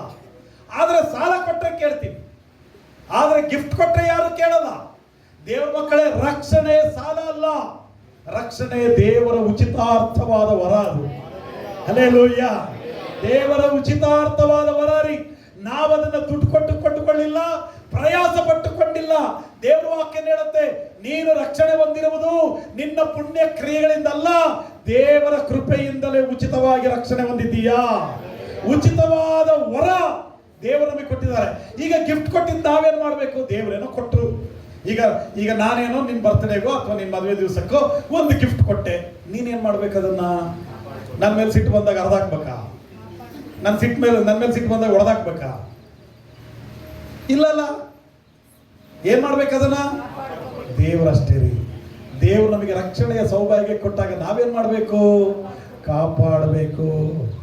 ನನ್ನ ಬರ್ತ್ಡೇಗೆ ಒಬ್ರು ನನಗೊಂದು ಪೆನ್ ಕೊಟ್ಟಿದ್ರು. ಆ ಪೆನ್ ಬಹಳ ಇಷ್ಟ. ಅದು 2-3 ಸರಿ ಅಷ್ಟೇ ಬರೆದಿದ್ದೆ. ಇವಾಗಲೂ ಆ ಪೆನ್ ಬಾಕ್ಸಲ್ಲಿ ಹಾಕಿ ಹಂಗೆ ಇಟ್ಟಿದ್ದೀನಿ. ಬರೆದ್ರೆ ಎಲ್ಲಿ ಸವಿತತ್ತೋ, ಬರೆದ್ರೆ ಲಿಂಕ್ ಖಾಲಿ ಆಗುತ್ತೋ ಅಂತ. ಬಹಳ ವರ್ಷ ಆಯ್ತು ಪೆನ್ ಕೊಟ್ಟ. ನಾನು ಹೆಚ್ಚಿನ ಅಂಶ ಯಾರಾದರೂ ಉಡುಗೊರೆಗಳನ್ನ ಕೊಟ್ಟರೆ ಮ್ಯಾಕ್ಸಿಮಮ್ ಅದನ್ನು ಯೂಸ್ ಮಾಡ್ತೀನಿ, ಮ್ಯಾಕ್ಸಿಮಮ್ ಅದನ್ನು ಕಾಪಾಡ್ಕೊಳ್ತೀನಿ. ನಾನು ಖರೀದಿ ಮಾಡಿರೋದು ಹಾಳಾಗ್ಬೋದು, ಆದರೆ ಯಾರಾದರೂ ಉಡುಗೊರೆ ಕೊಟ್ಟಿದ್ದು ಮಾತ್ರ ಹಾಳು ಮಾಡಲ್ಲ, ಅದನ್ನು ಕಾಪಾಡ್ಕೊಳ್ತೀನಿ. ಮನುಷ್ಯರಾದಂಥ ನಾವೇ ಒಬ್ರು ಕೊಟ್ಟಂತ ಗಿಫ್ಟ್ನ ನಾವು ಅಷ್ಟು ಚೆನ್ನಾಗಿ ಕಾಪಾಡ್ಕೊಳ್ಳೋದಾದ್ರೆ, ಸರ್ವೇಶ್ವರನಾದ ದೇವರು ನಿನಗೆ ರಕ್ಷಣೆಯ ಸೌಭಾಗ್ಯವನ್ನ ಉಚಿತವಾದ ವರವಾಗಿ ಕೊಟ್ಟಿದ್ದಾನಲ್ಲ, ಎಷ್ಟು ಬೆಲೆ ಕಟ್ಟಲಿಕ್ಕೆ ಸಾಧ್ಯವಿಲ್ಲದ ವರವನ್ನ ದೇವರು ಕೊಟ್ಟಿದ್ದಾರಲ್ಲ, ಆ ಗಿಫ್ಟ್ನ ನೀನು ಹೆಂಗೆ ಹಾಳು ಮಾಡ್ಕೊಳ್ತೀಯಾ? ಬಹಳ ಜನರು ಪಾಪ ಮಾಡಿ ಹಾಳು ಮಾಡಿಕೊಳ್ತಿದ್ದಾರೆ, ತಪ್ಪು ಮಾಡಿ ಹಾಳು ಮಾಡಿಕೊಳ್ತಿದ್ದಾರೆ. ಆದ್ರೆ ದೇವರು ವಾಕ್ಯ ಹೇಳುತ್ತೆ, ಕಡೆಯ ತನಕ ದೇವರು ಕಾಯ್ತಾರೆ, ಕಡೆಯ ತನಕ ನೋಡ್ತಾರೆ. ನಾವು ಮಣ್ಣಿಗೆ ಸೇರುವ ತನಕ ದೇವರ ಅವಕಾಶವನ್ನು ಕೊಡ್ತಾರೆ. ಮಣ್ಣಿಗೆ ಸೇರುವಾಗಲೂ ಕೂಡ ನಾವು ದೇವರ ಮೇಲೆ ಹಠ ಮಾಡಿದ್ರೆ ಏನ್ ಮಾಡ್ತಾರೆ? ರಕ್ಷಣೆಯ ಸೌಭಾಗ್ಯವನ್ನು ದೇವರು ತೆಗೆದುಹಾಕ್ತಾರೆ. ಅದಕ್ಕೆ ವಾಕ್ಯ ಹೇಳುತ್ತೆ, ಕಡೆಯವರೆಗೂ ರಕ್ಷಿಸಲ್ಪಡುವವನು, ಕಡೆಯವರೆಗೂ ಕಾದುಕೊಳ್ಳುವವನು ರಕ್ಷಣೆ ಹೊಂದುವನು. Hallelujah, hallelujah. ದೇವರ ಮಕ್ಕಳೇ ಚೆನ್ನಾಗಿ ಕೇಳಿಸ್ಕೊಳ್ಳಿ, ನಾನು ಹೇಳೋದು, ನಮ್ಮನ್ನ ಕರೆದದ್ದು ಒಬ್ಬ ದೇವರ ಸೇವಕನಲ್ಲ, ನಮ್ಮನ್ನ ಕರೆದದ್ದು ಒಬ್ಬ ಭಕ್ತಿವಂತನಲ್ಲ, ನಮ್ಮನ್ನ ಕರೆದದ್ದು ಒಬ್ಬ ಶ್ರೀಮಂತನಲ್ಲ. ಸರ್ವೇಶ್ವರನಾದ ದೇವರೇ ನಮ್ಮನ್ನ ರಕ್ಷಣೆಯ ಸೌಭಾಗ್ಯಕ್ಕಾಗಿ, ಪವಿತ್ರವಾದ ಜೀವಿತಕ್ಕಾಗಿ ನಮ್ಮನ್ನ ಕರೆದಿದ್ದಾನೆ. ನಾವೇನ್ ಹೇಳಬೇಕು? ಇಗೋ ಸ್ವಾಮಿ, ನಾನಿಲ್ಲಿದ್ದೇನೆ, ನಿನ್ನ ಕಾರ್ಯಗಳಿಗಾಗಿ ನಾನಿಲ್ಲಿದ್ದೇನೆ, ನಿನ್ನ ಸೇವೆ ನಿಮಿತ್ತ ನಾನಿಲ್ಲಿದ್ದೇನೆ, ನೀನು ಹೇಳುವ ಆ ಒಂದು ವಾಕ್ಯಗಳನ್ನ ಅನುಸರಿಸುವುದಕ್ಕಾಗಿ ನಾನಿಲ್ಲಿದ್ದೇನೆ, ಪವಿತ್ರವಾದ ಜೀವನವನ್ನ ಮಾಡುವುದಕ್ಕಾಗಿ ನಾನಿಲ್ಲಿದ್ದೇನೆ, ನೀನು ಕೊಟ್ಟ ರಕ್ಷಣೆಯ ಸೌಭಾಗ್ಯವನ್ನ ಕಾಪಾಡಿಕೊಳ್ಳುವುದಕ್ಕಾಗಿ ನಾನಿಲ್ಲಿದ್ದೇನೆ ಸ್ವಾಮಿ. ಸಾಮುವೇಲನ ಹೇಳಿದ್ರಿ. ಹಲ್ಲೆಲೂಯಾ. ಅಪ್ಪಣೆಯಾಗಲಿ ಸ್ವಾಮಿ, ನಾನಿಲ್ಲಿದ್ದೇನೆ. ಚಿಕ್ಕ ಪ್ರಾಯ ಒಂದು, ಏನೋ ಅರ್ಥ ಆಗ್ತಾ ಇಲ್ಲ ಅವನಿಗೆ. ಭಾಷೆ ಹೇಳ್ಕೊಟ್ರೆ ಹಿಂಗೆ ಹೇಳೋ ಅಂತ. ಅವನು ಹೇಳಿದ ತಕ್ಷಣನೇ ದೇವರ ಜೊತೆಯಲ್ಲಿ ಮಾತಾಡ್ಲಿಕ್ಕೆ ಸ್ಟಾರ್ಟ್ ಮಾಡಿದ್ರು. ನಾವು ನಿದ್ರೆಯ ಅನುಭವದಲ್ಲಿ, ಚುರುಕಿಲ್ಲದ ಅನುಭವದಲ್ಲಿ ನಾವು ಜೀವಿಸಬಾರದು, ಆತ್ಮಿಕವಾದ ಚುರುಕತನದಲ್ಲಿ ಜೀವಿಸಬೇಕು. ಬಹಳ ಜನರು ಏನ್ ಹೇಳ್ತಾರೆ ಅಂದ್ರೆ, ಕಷ್ಟಗಳಿದಾವೆ. ನಾನು ನಿಮಗೆ ಹೇಳ್ತೀನಿ, ಕಷ್ಟಗಳು ಒಳ್ಳೆಯದು. ಕಷ್ಟಗಳಿಲ್ಲ ಅಂದ್ರೆ ಏನಾಗತ್ತೆ ಅಂತ ಹೇಳ. ಕುಷ್ಠ ಹೆಂಗ್ ಬರುತ್ತೆ ಅಂತ ಗೊತ್ತಾ? ಕುಷ್ಠ ಆದ್ರೆ ಏನಾಗತ್ತೆ ಅಂತ ಗೊತ್ತಾ? ಹೋಗ್ಲಿ, ಅವ್ರ ಕೈಗಳೆಲ್ಲ ಕರಗ್ತಾ ಹೋಗ್ತವೆ, ಬೆರಳುಗಳು ಕರಗ್ತಾ ಹೋಗ್ತವೆ. ಇಷ್ಟುದ್ದ ಇದ್ದಿದ್ದ ಬೆರಳು ಇಷ್ಟು ಕರಿಗೆ ಇಷ್ಟ ಆಗ್ತದೆ, ಮತ್ತೆ ದಿನಗಳ ಕಳೆದಾಗ ಇಷ್ಟ ಆಗತ್ತೆ, ಬೆರಳುಗಳೇ ಇಲ್ದಂಗಾಗತ್ತೆ, ಕರಗ್ತಾ ಹೋಗ್ತವೆ. ಯಾಕಂಗಾಗತ್ತೆ? ಅವರಿಗೆ ಕಣ್ಣು ಕಾಣದಂಗಾಗತ್ತೆ, ಶರೀರದ ಚರ್ಮ ಸುಕ್ಕುಗಟ್ಟಿ ಕೊಳತು ಹೋಗುತ್ತೆ. ಇದೇ ಕುಷ್ಠವ್ಯಾಧಿ ಅಂದ್ರೆ. ಯಾಕಂಗಾಗತ್ತೆ? ಕುಷ್ಠವ್ಯಾಧಿ ಬಂದವನಿಗೆ ಚರ್ಮಕ್ಕೂ ಮಾಂಸಕ್ಕೂ ನರಗಳಿಗೂ ಸ್ಪರ್ಶ ಗೊತ್ತಾಗಲ್ಲ. ಈಗ ನಿಮಗೆ ಉದಾಹರಣೆ ಹೇಳ್ತೀನಿ. ನಿಮ್ಮ ಮುಂದೆ ಕುದಿಯುವಂತ ಬಿಸಿನೀರು ತಂದಿಟ್ಟು ಬೆರಳಿಡ್ರಿ ಅಂದ್ರೆ ಏನಾಗತ್ತೆ? ನಮಗೆ ಗೊತ್ತಾಗತ್ತೆ. ನಮಗೆ ಬೆರಳಿಟ್ರೆ ಏನಾಗತ್ತೆ? ಸುಡುತ್ತೆ ಅಂತ ಗೊತ್ತಾಗತ್ತೆ. ಅದೇ ಕುಷ್ಠವ್ಯಾಧಿ ಇರೋವನಿಗೆ ಬೆರಳಿಟ್ರೆ ಅವನಿಗೆ ಏನು ಆಗಲ್ಲ, ಗೊತ್ತಾಗದೇ ಇಲ್ಲ ಅವನಿಗೆ. ಯಾಕಂದ್ರೆ ಸ್ಪರ್ಶದ ಶಕ್ತಿ ಕಳ್ಕೊಂಡಿದ್ದಾನೆ. ಅವನು ಎಷ್ಟೊತ್ತು ಬೇಕಾದ್ರೂ ಕುದಿಯ ನೀರಲ್ಲಿ ಕೈ ಇಡ್ತಾನೆ, ಎಷ್ಟೊತ್ತು ಬೇಕಾದ್ರೂ ಇಡ್ತಾನೆ. ಅದಕ್ಕೆ ಏನಾಗುತ್ತೆ? ಸ್ಪರ್ಶ ಇಲ್ಲದೆ ಇರೋದ್ರಿಂದ ಬೆರಳುಗಳು ಸವಿತಾ ಹೋಗ್ತವೆ. ಈಗ ನಾವು ಬೈಕಲ್ಲಿ ಹೋಗುವಾಗ, ಇಲ್ಲಾಂದ್ರೆ ನಡ್ಕೊಂಡು ಹೋಗುವಾಗ ದೊಡ್ಡ ಗಾಳಿ ಬರುತ್ತೆ, ಧೂಳೆಲ್ಲ ಎದ್ದು ಬಿಡುತ್ತೆ, ಧೂಳು ನಮ್ಮ ಕಣ್ಣಿಗೆ ಬೀಳುತ್ತೆ. ನಾವು ತಕ್ಷಣ ಏನ್ ಮಾಡ್ತೀವಿ? ಕಣ್ಣು ತಕ್ಷಣ ಮುಚ್ಚಿಬಿಡ್ತೀವಿ. ಆ ಧೂಳಿನ್ನು ಬೀಳಕ್ ಮುಂಚೆನೆ ಕಣ್ಣು ರೆಪ್ಪೆ ಬಡಿತಾ ಇರ್ತದೆ, ಆ ಧೂಳನ್ನ ಸ್ವೀಕಾರ ಮಾಡಲ್ಲ. ಆದ್ರೆ ಕುಷ್ಠ ಹಿಡಿದವನಿಗೆ ಏನಾಗುತ್ತೆ ಗೊತ್ತಾ, ಕಣ್ಣು ಮುಚ್ಚದೇ ಇಲ್ಲ ಅವನು, ಯಾಕಂದ್ರೆ ಧೂಳು ಬಿದ್ದಿದ್ದು ಗೊತ್ತಾಗದೇ ಇಲ್ಲ ಅವನಿಗೆ, ಹಂಗೇ ಹೋಗ್ತಾ ಇರ್ತಾನೆ, ಕಣ್ಣು ಹೋಗ್ತವೆ. ಅವನ ಬಾಡಿ ಸ್ಪೇರ್ ಪಾರ್ಟ್ಸ್ ಒಂದೊಂದೇ ಒಂದೊಂದೇ ಒಂದೊಂದೇ ಹೋಗ್ತಾ ಹೋಗ್ತವೆ, ಯಾಕಂದ್ರೆ ಸ್ಪರ್ಶ ಗೊತ್ತಿಲ್ಲ. ಕಣ್ಣು ಉರಿಯದೇ ಒಳ್ಳೇದು. ಕಣ್ಣು ಉರಿದ್ರೆ ಏನ್ ಮಾಡ್ತೀವಿ, ಧೂಳು ತಕ್ಕೊಳ್ತೀವಿ. ಕಣ್ಣೇ ಉರಿತಾ ಇಲ್ಲ ಇವನಿಗೆ, ಕುಷ್ಠರೋಗಿಗೆ, ಧೂಳೆಲ್ಲ ತಕ್ಕೊಳ್ತಾನೆ, ಕಣ್ಣು ಹೋಗ್ತವೆ. ನಿನ್ನ ಜೀವನದಲ್ಲಿ ಕಷ್ಟಗಳು ಯಾಕೆ ಬರ್ತವೆ ಅಂತ ಗೊತ್ತಾಯ್ತಾ? ನಿನ್ನ ಆತ್ಮ ಬದುಕಬೇಕು ಅಂದ್ರೆ ನಮ್ಮ ಜೀವನದಲ್ಲಿ ಕಷ್ಟಗಳು ಬರಬೇಕು. ಆದ್ರೆ ಬಹಳ ಜನರು ಹೇಳೋದು ಕಷ್ಟ ಬರಬಾರ್ದು, ಕಷ್ಟ ಬರಬಾರ್ದು, ಕಷ್ಟ ಬರಬಾರ್ದು. ದೇವರ ಮಕ್ಕಳೇ, ಯೇಸುವಿನ ನಿಮಿತ್ತ ಕಷ್ಟಗಳು, ಸಂಕಟಗಳು, ಸಮಸ್ಯೆಗಳು ಬರಲಿ, ಅದೇ ಸಮಯದಲ್ಲಿ ಗೆಲ್ಲುವ ಶಕ್ತಿಯನ್ನು ದೇವರು ನಮಗೆ ಕೊಡ್ಲಿ. ಬರದು ಬೇಡ ಅಂತಲ್ಲ, ಬರಲಿ, ಆದ್ರೆ ಅದನ್ನ ಸಹಿಸುವ ಶಕ್ತಿಯನ್ನ, ಗೆಲ್ಲುವ ಶಕ್ತಿಯನ್ನ ನಮ್ಮ ತಂದೆಯಾದ ದೇವರು ನಮಗೆ ಅನುಗ್ರಹ ಮಾಡಲಿ. Hallelujah, hallelujah. ಕರೆದವನು ನಿನ್ನನ್ನು ಕರೆದವನು ಮನುಷ್ಯನಲ್ಲ, ನಿನ್ನನ್ನ ಕರೆದವನು ದೇವರೇ ಆಗಿರುವ ಕಾರಣ ನಿನ್ನ ಕಷ್ಟಗಳು ಆತನಿಗೆ ಗೊತ್ತು, ನಿನ್ನ ಸಮಸ್ಯೆ ಗೊತ್ತು, ನಿನ್ನ ಕಣ್ಣೀರು ಗೊತ್ತು, ನಿನ್ನ ಚಿಂತೆ ಗೊತ್ತು. ಎಲ್ಲವನ್ನ ಪರಾಂಬರಿಸುವುದಕ್ಕೆ, ಬಿಡುಗಡೆ ಮಾಡುವುದಕ್ಕೆ ನನ್ನ ದೇವರು ಶಕ್ತನಾಗಿದ್ದಾನೆ. ನೀನು ಮಾಡಬೇಕಾದ್ದೇನು ಗೊತ್ತಾ? ಆ ರಕ್ಷಣೆಯ ಸೌಭಾಗ್ಯವನ್ನ ಕಾಪಾಡ್ಕೋ. ಇಗೋ ದೇವರೇ ನಾನಿದ್ದೇನೆ ಅಂತ ಹೇಳೋದು. ನಾವೇನ್ ಹೇಳೋಣ? ಇಗೋ ಸ್ವಾಮಿ ನಾನಿಲ್ಲಿದ್ದೇನೆ, ನೀನು ಕೊಟ್ಟ ರಕ್ಷಣೆಯ ಸೌಭಾಗ್ಯವನ್ನು ನಾನು ಕಾಪಾಡಿಕೊಳ್ತೇನೆ. ಸಮಯ ಆಗ್ತದೆ, ಮೂರನೇ ವಿಷಯಕ್ಕೆ ಹೋಗೋಣ. ಭಕ್ತನಾದಂತ ಯೆಶಾಯನ ಗ್ರಂಥ ತೆಗಿರಿ, 6ನೇ ಅಧ್ಯಾಯ. ಯೆಶಾಯನ ಗ್ರಂಥ 6ನೇ ಅಧ್ಯಾಯ 7-8ನೇ ವಾಕ್ಯನ ಓದೋಣ. ಇಗೋ ಇದು ನಿನ್ನ ತುಟಿಗಳಿಗೆ ತಗುಲಿತು, ನಿನ್ನ ದೋಷವು ನೀಗಿತು, ನಿನ್ನ ಪಾಪಕ್ಕೆ ಪ್ರಾಯಶ್ಚಿತ್ತವಾಯಿತು ಅಂದನು. ಆಗ ಯಾವನನ್ನು ಕಳುಹಿಸಲಿ, ಯಾವನು ನಮಗೋಸ್ಕರ ಹೋಗುವನು ಎಂಬ ಕರ್ತನ ನುಡಿಯನ್ನು ಕೇಳಿ, ಇಗೋ ನಾನಿದ್ದೇನೆ, ನನ್ನನ್ನು ಕಳುಹಿಸು ಅಂದನು. ಯೆಶಾಯ ಹೇಳ್ತಾನ್ರಿ. ಯೆಶಾಯ 6ನೇ ಅಧ್ಯಾಯದಲ್ಲಿ ಬಹಳ ಅದ್ಭುತವಾದ ಒಂದು ಚಿತ್ರ ಇದೆ. ಅಲ್ಲಿ ಏನಿದೆ ಅಂದ್ರೆ, 1ನೇ ವಾಕ್ಯ ಓದ್ರಿ ನೋಡೋಣ. ಅಲ್ಲಿ ವಾಕ್ಯ ಏನಿದೆ? ಅರಸನಾದ ಉಜ್ಜಿಯನು ಕಾಲವಾದ ವರ್ಷದಲ್ಲಿ, ಸಾಕು, ಒಬ್ಬ ಅರಸ ಇದ್ದರಿ, ಅವನ ಹೆಸರು ಉಜ್ಜಿಯ. ಅವನು ಸಾಯುವ ವರ್ಷದಲ್ಲಿ, ಅಂದ್ರೆ ಅವನು ಸತ್ತ ನಂತರ ಯೆಶಾಯನಿಗೆ ದರ್ಶನ ಆಯ್ತು. ಏನ್ ದರ್ಶನ ಆಯ್ತು? ನಾನು ಬಹಳ ಸಾರಿ ಇದನ್ನ ಸಭೆಯಲ್ಲಿ ಹೇಳಿದ್ದೀನಿ.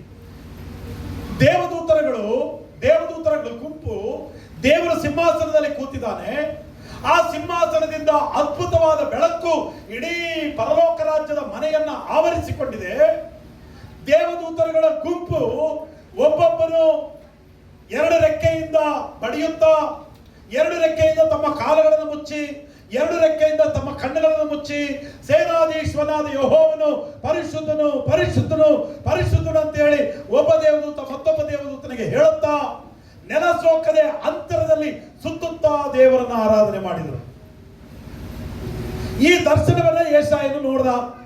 ಯೆಶಾಯನು ಈ ದರ್ಶನವನ್ನ ನೋಡಿದ ನಂತರ ಅವನು ಹೇಳ್ತಾನೆ, ಸ್ವಾಮಿ, ನನ್ನ ಕಣ್ಣುಗಳು, ಪಾಪಿಯಾದ ನನ್ನ ಕಣ್ಣುಗಳು ನಿನ್ನನ್ನು ನೋಡಿದವನ್ನ. ಏನಂತ ಹೇಳ್ದ? ಪಾಪಿಯಾದ ನನ್ನ ಕಣ್ಣುಗಳು ಪರಿಶುದ್ಧನಾಗಿರುವ ನಿನ್ನನ್ನು ನೋಡಿದವಲ್ಲ. ಸಿಂಹಾಸನದ ಮೇಲೆ ಕೂತಿದೆಯಾ, ಸುತ್ತಲೂ ದೇವದೂತರುಗಳು ರೆಕ್ಕೆ ಬಡಿಯುತ್ತಾ, ನಿನ್ನನ್ನು ಮರ್ಯಾದಿಸುತ್ತಾ, ನಿನ್ನ ಪ್ರಭಾವವನ್ನ ಹೊಗಳುತ್ತಾ, ಸೇನಾಧೀಶ್ವರನಾದ ಯೆಹೋವನು ಪರಿಶುದ್ಧನು, ಪರಿಶುದ್ಧನು, ಪರಿಶುದ್ಧನು ಅಂತ ಹೇಳ್ತಿದ್ದಾರಲ್ಲ. ಇಂಥ ದೃಶ್ಯ ನನ್ನ ಕಣ್ಣುಗಳು ನೋಡಿದವು. ಯೆಶಾಯ ಅವನು ರಾಜವಂಶಸ್ಥರ ಮನೆಯವನು. ಚರಿತ್ರೆ ಏನ್ ಹೇಳುತ್ತೆ ಅಂದ್ರೆ, ಈ ಉಜ್ಜಿಯ ಅನ್ನುವಂತ ರಾಜ ಯೆಶಾಯನ ತಂದೆಯ ಸ್ನೇಹಿತ ಇರಬಹುದು, ಇಲ್ಲಾಂದ್ರೆ ಯೆಶಾಯನ ಚಿಕ್ಕಪ್ಪ ಇರಬಹುದು, ಇಲ್ಲಾಂದ್ರೆ ಯೆಶಾಯನಿಗೆ ಹತ್ತಿರವಾದ ಸಂಬಂಧಿ ಇರಬಹುದು ಅಂತ ಹೇಳ್ತಾರೆ. ಅದಕ್ಕೆ ದೇವರು ಏನ್ ಮಾಡಿದ್ರು? ಉಜ್ಜಿಯನ ಸತ್ತ ನಂತರ ದೇವರು ಇವನಿಗೆ ಈ ಚಿತ್ರವನ್ನು ತೋರಿಸಿದರು. ರಾಜರ ಸಿಂಹಾಸನ ಶಾಶ್ವತ ಅಲ್ಲ, ನನ್ನ ಸಿಂಹಾಸನ ಶಾಶ್ವತವಾದದ್ದು. ಹಲ್ಲೆಲೂಯಾ. ರಾಜರ ಸಿಂಹಾಸನ ಶಾಶ್ವತ ಅಲ್ಲ. ನಾನು ರಾಜಮನೆತನದವನು, ನಮ್ಮ ಚಿಕ್ಕಪ್ಪ ರಾಜ, ನನ್ನ ಸಂಬಂಧಿ ರಾಜ, ನಮ್ಮಪ್ಪನ ಸ್ನೇಹಿತ ರಾಜ ಅಂತ ಹೇಳಿಕೊಂಡು ತಿರುಗಬೇಡ, ಗರ್ವ ಪಡಬೇಡ. ರಾಜರ ಸಿಂಹಾಸನ ಬಿದ್ದು ಹೋಗುತ್ತೆ, ರಾಜಾದಿರಾಜನಾಗಿರುವ ದೇವರ ಸಿಂಹಾಸನ ಶಾಶ್ವತವಾಗಿರುತ್ತೆ. Hallelujah, hallelujah. ಪರಲೋಕದ ಪ್ರಾರ್ಥನೆ ಹೇಳ್ರಿ, ಯೇಸು ಸ್ವಾಮಿ ಹೇಳ್ಕೊಟ್ಟಿದ್ದ ಪ್ರೇಯರು. ಪರಲೋಕದಲ್ಲಿರುವ ನಮ್ಮ ತಂದೆಯೇ, ನಿನ್ನ ನಾಮವು ಪರಿಶುದ್ಧವೆಂದು ಎಣಿಸಲ್ಪಡಲಿ. ಯಾವುದ ರಾಜ್ಯ? ಶಾಶ್ವತವಾಗಿರುವ ಆತನ ರಾಜ್ಯ ರೀ. ನಿನ್ನ ರಾಜ್ಯವು ಬರಲಿ. ಎಲ್ಲಿಗೆ ಬರಲಿ? ನನ್ನ ಮನೆಗೆ ನಿನ್ನ ರಾಜ್ಯ ಬರಲಿ, ನನ್ನ ಜೀವಿತಕ್ಕೆ ನಿನ್ನ ರಾಜ್ಯ ಬರಲಿ, ನನ್ನ ಮಕ್ಕಳಲ್ಲಿ ನಿನ್ನ ರಾಜ್ಯ ಬರಲಿ, ನಮ್ಮ ಸಭೆಯಲ್ಲಿ ನಿಮ್ಮ ರಾಜ್ಯ ಇಳಿದು ಬರಲಿ. ಹಲ್ಲೆಲೂಯಾ. ಶಾಶ್ವತವಾದ ರಾಜ್ಯ ರೀ ಆತನ ರಾಜ್ಯ. ಯೆಶಾಯ ನಿಮ್ಮ ಸಂಬಂಧಿ ಇದ್ದಾನಲ್ಲ, ಆ ರಾಜನ ಸಿಂಹಾಸನ ಶಾಶ್ವತವಲ್ಲ, ನನ್ನ ಸಿಂಹಾಸನ ಶಾಶ್ವತ ಅನ್ನೋದನ್ನ ದರ್ಶನದ ಮೂಲಕ ತೋರಿಸಿದರು. ದೇವದೂತರು 2 ರೆಕ್ಕೆಗಳನ್ನು ಬಡಿಯುತ್ತಾ 2 ರೆಕ್ಕೆಗಳಿಂದ ತಮ್ಮ ಕಣ್ಣುಗಳನ್ನು ಮುಚ್ಚಿ 2 ರೆಕ್ಕೆಯಿಂದ ತಮ್ಮ ಕಾಲುಗಳನ್ನು ಮುಚ್ಚಿಕೊಂಡ್ರು. ಯಾಕೆ ಗೊತ್ತಾ? ಸ್ವಾಮಿ, ನಿನ್ನ ಪ್ರಭಾವ ನೋಡಕ್ಕಾಗಲ್ಲ, ನಿನ್ನ ಮುಂದೆ ನಮ್ಮ ಕಾಲನ್ನ ತೋರಿಸಿ ನಿಮ್ಮ ಮರ್ಯಾದೆ ಕಳೆಯಕ್ಕಾಗಲ್ಲ, ನಿಮ್ಮನ್ನ ಗೌರವಿಸ್ತೇವೆ ಮತ್ತು ನಿಮ್ಮ ಪ್ರಭಾವವನ್ನು ಹೆಚ್ಚಳಪಡಿಸ್ತೇವೆ ಅಂತೇಳಿ 2 ರೆಕ್ಕೆಯಿಂದ ತಮ್ಮ ಕಣ್ಣುಗಳನ್ನು 2 ರೆಕ್ಕೆಯಿಂದ ತಮ್ಮ ಕಾಲುಗಳನ್ನು ರೆಕ್ಕೆಗಳನ್ನು ಬಡಿಯುತ್ತಾ ನೆಲಸೋಕದ ಹಾಗೆ ಅಂತರದಲ್ಲಿ ಕೆಳಗೂ ಇಳಿಯಲ್ಲ ಸ್ವಾಮಿ, ಮತ್ತು ಬಹಳ ಮೇಲೂ ಹೋಗಲ್ಲ ಸ್ವಾಮಿ. ಬಹಳ ಮೇಲು ಹೋದ್ರೆ ಅಹಂಕಾರ, ಕೆಳಗಿಳಿದ್ರೆ ನಿನಗೆ ಅವಮಾನ. ಮಧ್ಯದಲ್ಲಿ ನಾವು ನಿಂತಿದ್ದೀವಪ್ಪ. ಇದೀರಾ? ಯೆಶಾಯನೊಂದು ಪ್ರಾರ್ಥನೆ ಮಾಡ್ತಾನ್ರಿ, ಸ್ವಾಮಿ ನನ್ನನ್ನು ದಿಬ್ಬದ ಮೇಲೆ ನಡೆಸಬೇಡ, ನನ್ನನ್ನು ತಗ್ಗಿನಲ್ಲಿ ನಡೆಸಬೇಡ, ಸಮಭೂಮಿಯಲ್ಲಿ ನನ್ನನ್ನು ನಡೆಸು. ದಿಬ್ಬದಲ್ಲಿ ಹೋದ್ರೆ ಅಹಂಕಾರಿ ಆದೇನು, ತಗ್ಗಿನಲ್ಲಿ ನಡೆಸಿದ್ರೆ ನಿನಗೆ ಅವಮಾನ ಪಡಿಸೇನು. ನನ್ನನ್ನು ಸಮದಾರಿಯಲ್ಲಿ ನಡೆಸು. ನನ್ನನ್ನು ಶ್ರೀಮಂತನನ್ನಾಗಿ ಮಾಡಬೇಡ, ನನ್ನನ್ನು ಬಹಳ ದರಿದ್ರನನ್ನಾಗಿ ಮಾಡಬೇಡ. ದೇವರೇ, ನನ್ನನ್ನು ಸಮದಾರಿಯಲ್ಲಿ ನಡೆಸಪ್ಪ. ಶ್ರೀಮಂತಿಗೆ ಬಂದರೆ ಅಹಂಕಾರಿ ಆದೇನೋ, ತೀರಾ ದರಿದ್ರನಾದರೆ ಭಿಕ್ಷೆ ಬೇಡಿ ನಿನ್ನ ಹೆಸರನ್ನ ಅವಮಾನ ಪಡಿಸೇನೋ. ದೇವರೇ, ನನ್ನನ್ನು ಸಮದಾರಿಯಲ್ಲಿ ನಡೆಸು.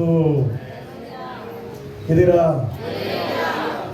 ದೇವರು ನಿಮಗೆ ಬೇಕಾದ ಜಯವನ್ನು ಕೊಡ್ತಾರೆ, ಬೇಕಾದಷ್ಟು ಆದಾಯವನ್ನು ಕೊಡ್ತಾರೆ, ಬೇಕಾಗುವಷ್ಟು ಸಮೃದ್ಧಿಯಾದ ಆಹಾರವನ್ನು ಕೊಡ್ತಾರೆ. ದೇವ್ರ ಮಕ್ಕಳೇ, ನಿಮಗೆ ಬೇಕಾದ ಬಟ್ಟೆಯನ್ನು ದೇವರು ಕೊಡ್ತಾರೆ, ಮಕ್ಕಳ ಭವಿಷ್ಯತನ್ನು ರೂಪಿಸ್ತಾರೆ. ನಿನ್ನನ್ನ ದೇವರು ಸಮದಾರಿಯಲ್ಲಿ ನಡೆಸ್ತಾರೆ. ಹಲ್ಲೆಲೂಯಾ. ದರಿದ್ರತನದಲ್ಲಿ ದೇವರು ನಡೆಸಲ್ಲ, ಅಹಂಕಾರಿಯಾಗುವಷ್ಟು ಆದಾಯವನ್ನು ದೇವರು ಕೊಡಲ್ಲ. ಇದೀರಾ? ಒಬ್ಬನಿಗೆ 100 ರೂಪಾಯಿ ಸಿಕ್ಕರೆ ಅಹಂಕಾರ, ಒಬ್ಬನಿಗೆ 1000 ರೂಪಾಯಿ ಸಿಕ್ಕರೆ ಅಹಂಕಾರ ಸ್ಟಾರ್ಟ್ ಆಗುತ್ತೆ, ಇನ್ನೊಬ್ಬನಿಗೆ ಲಕ್ಷ ಸಿಕ್ಕಾಗ ಅಹಂಕಾರ ಸ್ಟಾರ್ಟ್ ಆಗುತ್ತೆ, ಇನ್ನೊಬ್ಬನಿಗೆ ಕೋಟಿ ಸಿಕ್ಕಾಗ ಅಹಂಕಾರ ಸ್ಟಾರ್ಟ್ ಆಗುತ್ತೆ, ಇನ್ನೊಬ್ಬನಿಗೆ 10 ಕೋಟಿ ಸಿಕ್ಕಾಗ ಅಹಂಕಾರ ಸ್ಟಾರ್ಟ್ ಆಗುತ್ತೆ, ಇನ್ನೊಬ್ಬನಿಗೆ 100 ಕೋಟಿ ಸಿಕ್ಕಾಗ ಅಹಂಕಾರ ಸ್ಟಾರ್ಟ್ ಆಗುತ್ತೆ. ನಿನಗೆ ಯಾವ ಬಾರ್ಡರ್ ಅಲ್ಲಿ ನಿನಗೆ ಅಹಂಕಾರ ಬರುತ್ತಂತ ಗೊತ್ತಾಗುತ್ತೋ ಅಲ್ಲಿ ಸ್ಟಾಪ್ ಮಾಡ್ತಾರೆ ದೇವರು. ಅವ್ರನ್ನಾದ್ರೆ ಬಹಳ ಆಶೀರ್ವಾದ ಮಾಡಿದಾರೆ ಪಾಸ್ಟರ್. ದೇವ್ರು ಯಾಕೋ ನಮ್ಮ ಮೇಲೆ ಕನಿಕರ ಇಲ್ಲೇನೋ. ಅವರಿಗೆ 1,00,000 ಸಿಕ್ಕರೂ ಅಹಂಕಾರ ಬರ್ತಿಲ್ಲ, ನಿನಗೆ 100 ರೂಪಾಯಿ ಸಿಕ್ಕರೂ ಅಹಂಕಾರ ಬರ್ತೈತಿ. ಏನ್ ಮಾಡೋದು? 100 ರೂಪಾಯಿ ಹತ್ರ ನಿಲ್ಸ ದೇವರು. ಅರ್ಥ ಆಗಿದೆಯಾ? ದೇವ್ರ ಮಕ್ಕಳೇ, ನಾನು ನಿಮಗೆ ಹೇಳ್ತೀನಿ, ಯಾರೆಲ್ಲ ನೀವು ಕಷ್ಟ ನೋವುಗಳನ್ನು ಅನುಭವಿಸ್ತಾ ಇದ್ದೀರೋ, ಫೈನಾನ್ಸ್ ವಿಷಯದಲ್ಲಿ ಯಾರು ಸಮಸ್ಯೆಗಳನ್ನ ಅನುಭವಿಸ್ತಾ ಇದ್ದೀರೋ, ದುಡ್ಡಿನ ಇಕ್ಕಟ್ಟಿನಲ್ಲಿ ಯಾರು ಸಮಸ್ಯೆಗಳನ್ನ ಅನುಭವಿಸ್ತಾ ಇದ್ದೀರೋ, ನಾನು ನಿಮಗೆ ಒಂದು ವಿಚಾರ ಹೇಳ್ತೀನಿ. ನಿಮಗೆ ಎಷ್ಟೇ ಹಣ ಸಿಕ್ಕರು, ಎಷ್ಟೇ ಅನುಕೂಲ ಬಂದರು, ಎಷ್ಟೇ ಬಟ್ಟೆ ತಗೊಂಡ್ರು, ಎಂಥ ಮನೆಯಲ್ಲಿ ವಾಸ ಮಾಡಿದ್ರು, ಎಂಥ ವೆಹಿಕಲ್ಗಳಲ್ಲಿ ಹೋದ್ರು, ದೇವರಿಗೆ ಕೃತಜ್ಞತೆ ಹೇಳ್ರಿ. ದಿನದಿಂದ ದಿನಕ್ಕೆ ನಿಮ್ಮನ್ನು ಅಭಿವೃದ್ಧಿಯನ್ನು ನಡೆಸ್ತಾರೆ. ಹಲ್ಲೆಲೂಯಾ. ನಾನು ನಡೆದು ಹೋಗ್ತಾ ಇದ್ದೀನಿ, ಪಕ್ಕದಲ್ಲಿರೋನು ಬೈಕಲ್ಲಿ ಹೋಗ್ತಾ ಇದ್ದಾನೆ, ಅವನು ನಾನು ಇಬ್ರು ಒಂದೇ ಸಾರಿ ದೇವರು ನಂಬಿದ್ದು. ನಾನಾದ್ರೆ ನಡೆದು ಹೋಗ್ತಾ ಇದ್ದೀನಿ, ಅವನಾದ್ರೆ ಬೈಕಲ್ಲಿ ಹೋಗ್ತಾ ಇದ್ದಾನಲ್ಲ ಅಂತ ಹೊಟ್ಟೆ ಕಿಚ್ಚು ಪಡಬೇಡ. ನೆಕ್ಸ್ಟ್ ಲಿಸ್ಟ್ ನಿಂದೆ. ನೆಕ್ಸ್ಟ್ ಲಿಸ್ಟ್ ಯಾರ್ದು?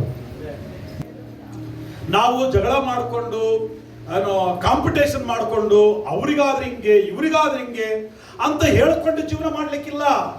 ನನಗೇನು ಇಲ್ಲ, ದೇವರು ಅವನಿಗಾದ್ರೆ ಎಷ್ಟು ಕೊಟ್ಟಿದ್ದಾರೆ, ಹೊಟ್ಟೆ ಒರೆಸ್ಕೊಳಕ್ಕಿಲ್ಲ ನಾವಿಲ್ಲಿ. ಹಲ್ಲೆಲೂಯಾ. ನಿನ್ನನ್ನ ದೇವರ ಆಶೀರ್ವಾದ ಮಾಡಿದಾರ, ನೆಕ್ಸ್ಟ್ ಅವನನ್ನ ಆಶೀರ್ವಾದ ಮಾಡ್ತಾರೆ. ಅವನನ್ನ ಆಶೀರ್ವಾದ ಮಾಡಿದ್ರ ನೆಕ್ಸ್ಟ್ ಲಿಸ್ಟ್ ನಿಂದೆ. ಹಲ್ಲೆಲೂಯಾ. ನಾನು ಹೇಳ್ತೀನಲ್ರಿ, ನಾನು ಬೇಕಾದ್ರೆ ನನ್ನ ಲಿಸ್ಟ್ ಅಲ್ಲಿ ಹೆಸರುಗಳು ತೆಗಿಬಹುದು, ಆದ್ರೆ ದೇವರ ಲಿಸ್ಟ್ ಅಲ್ಲಿ ನಾವಿದೀವಿ. ಆತನ ಲಿಸ್ಟ್ ಇಂದ ನಮ್ಮ ಹೆಸರುಗಳನ್ನ ತೆಗೆದು ಹಾಕೋದಿಲ್ಲ. ಹಲ್ಲೆಲೂಯಾ. ನಮಗೆ ಬೇಕಾಗಿರುವುದನ್ನು ಕೊಡ್ಲಿಕ್ಕೆ ಆತನು ಶಕ್ತನಾಗಿದ್ದಾನ್ರಿ.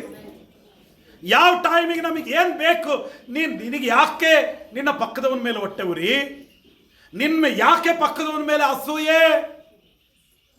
ನಾನು ಇನ್ನೂ ಆಳವಾಗಿ ಹೇಳ್ತಾ ಹೋದರೆ ಸಣ್ಣ ಸಣ್ಣ ವಿಷಯಗಳಿಗೆ ಅಸೂಯೆ ಪಡೋರಿದ್ದಾರೆ. ಅವನು ಗಾಡಿ ತಂದಂತೆ ಇವನು ತರಲಿಲ್ಲ. ಯೋ ಯಪ್ಪ, ಒಂದು 6-7 ಸಾವಿರ ರೂಪಾಯಿ ತಗೊಂಡು ಹೋದ್ರೆ, ಒಂದು 10,000 ರೂಪಾಯಿ ತಗೊಂಡು ಹೋದ್ರೆ, ಇನ್ನೊಂದು ಯಾವುದೋ ಗಾಡಿ ಇದ್ರಿ, ಅದು ಏನಪ್ಪ ಅದು, ರಾಜರಾಣಿ. ಎಷ್ಟು ಅದು? ಒಂದು 12-13 ಸಾವಿರ, 15 ಸಾವಿರ. ನಾನು ನಿಮಗೆ ಕೇಳ್ತೀನಿ ರೀ, ಈಗಿರೋ ಸ್ಥಿತಿಯಲ್ಲಿ ನಮಗೆ 15 ಸಾವಿರ ದೊಡ್ಡ ವಿಷಯನ? ಯಾರಾದ್ರೂ ಹೇಳಿ. ಏನಿಲ್ಲ ರೀ, ಇವಾಗ ರಾಜರಾಣಿ ಅಲ್ಲ, ಅವ್ರ ಅಪ್ಪ ಅಮ್ಮಂದು ಹೋಗಿ ಗಾಡಿ ತಗೊಂಡ್ಬರ್ತೀವಿ ನಾವೀಗ. ಇವಾಗ ಅನ್ಕೊಂಡು ತಗೊಂಡ್ಬರ್ತೀವಿ ನಾವೀಗ. ಹಲ್ಲೆಲೂಯಾ.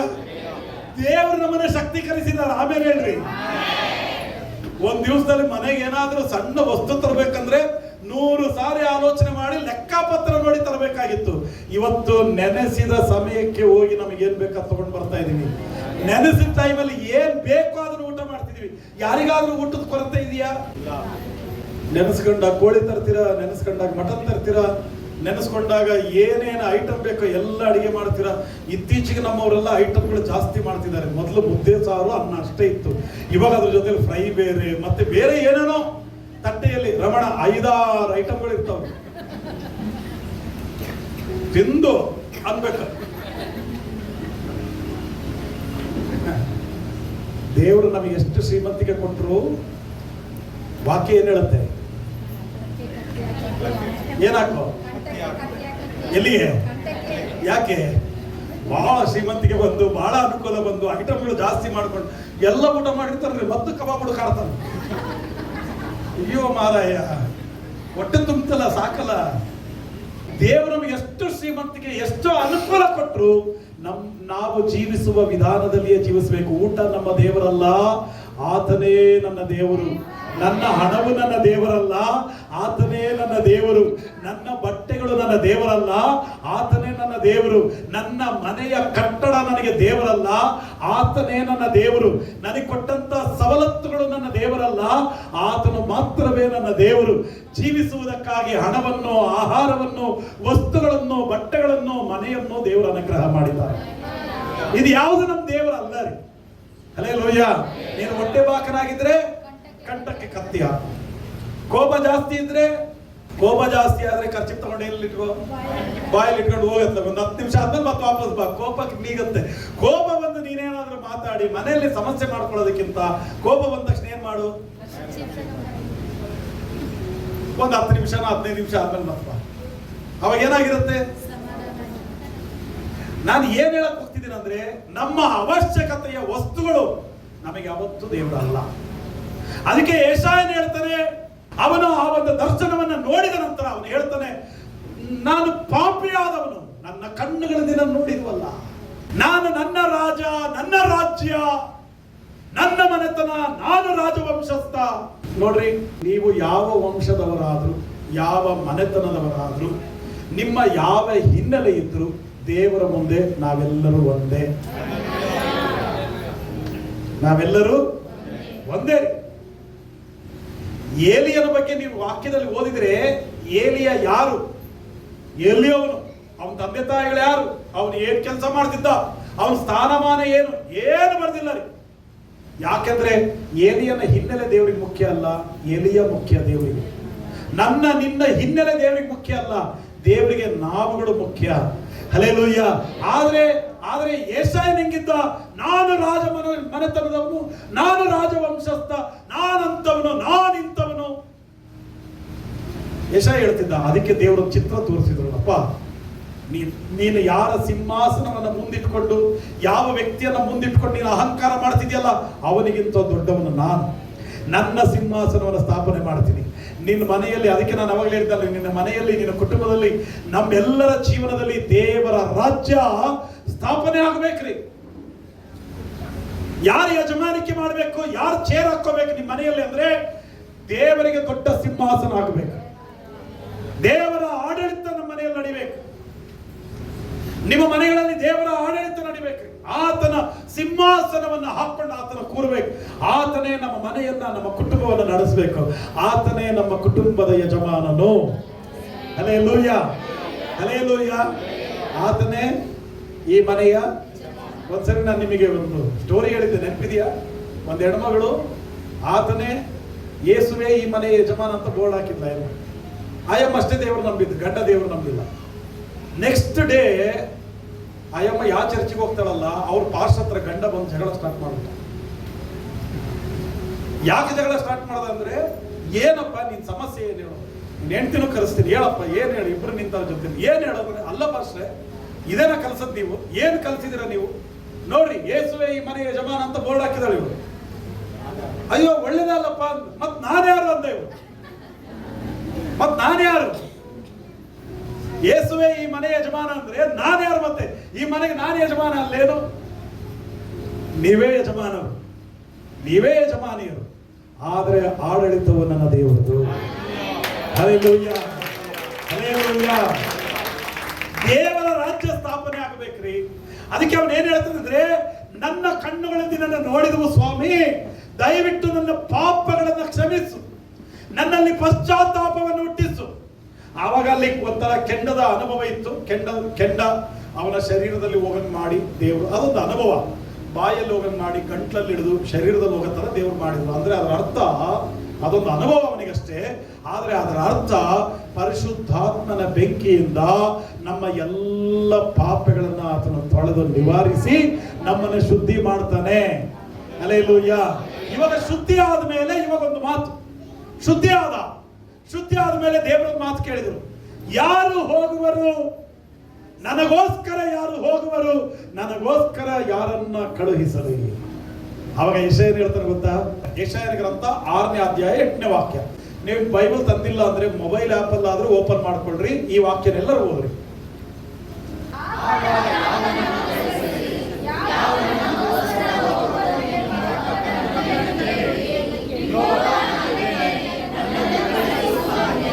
ನೋಡ್ರಿ ಏನಂತೆ, ನನಗೋಸ್ಕರ ಯಾರು ಹೋಗುವರು, ನನಗೋಸ್ಕರ ಯಾರನ್ನ ಕಳುಹಿಸಲಿ ಅಂದಾಗ ಯೆಶಾಯ ಹೇಳಿದ ಮಾತು, ಇಗೋ ನಾನಿದ್ದೇನೆ ಸ್ವಾಮಿ.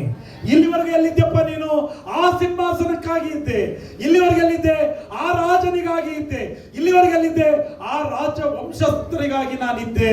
ಇಗೋ ಸ್ವಾಮಿ, ಇವತ್ತು ನಿನ್ನ ಕೆಲಸಕ್ಕಾಗಿ ಇಗೋ ನಾನಿಲ್ಲಿದ್ದೇನೆ.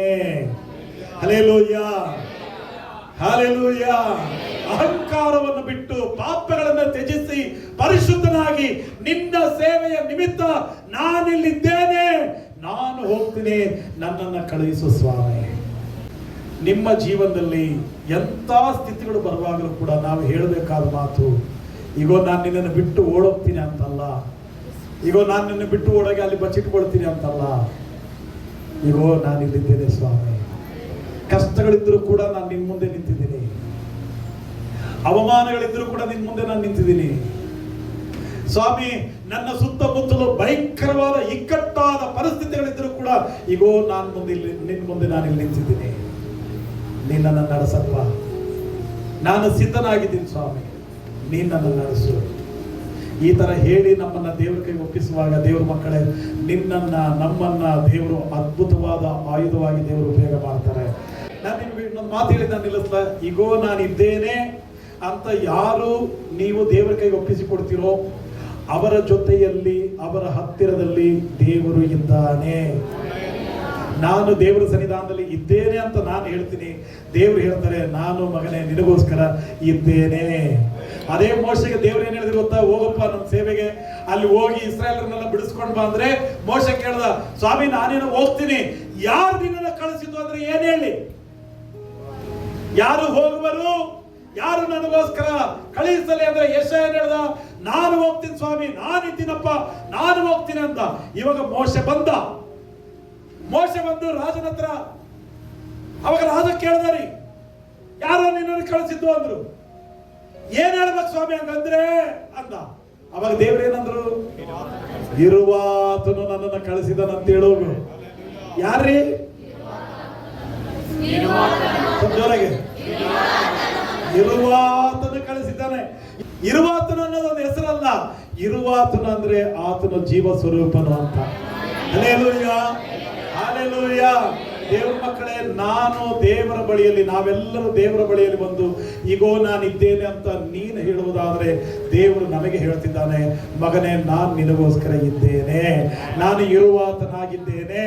ಎಲ್ಲ ಅಪಾಯ ಆಪತ್ತುಗಳಿಂದ, ಎಲ್ಲ ಹತ್ತು ಉಪದ್ರವಗಳಿಂದ ಬಿಡುಗಡೆ ಮಾಡಿ ನಡೆಸಿದ ದೇವರು ಆವತ್ತಿದ್ದವನು ಇವತ್ತು ನಿಮ್ಮ ಜೊತೆ ನಾನಿದ್ದೇನೆ.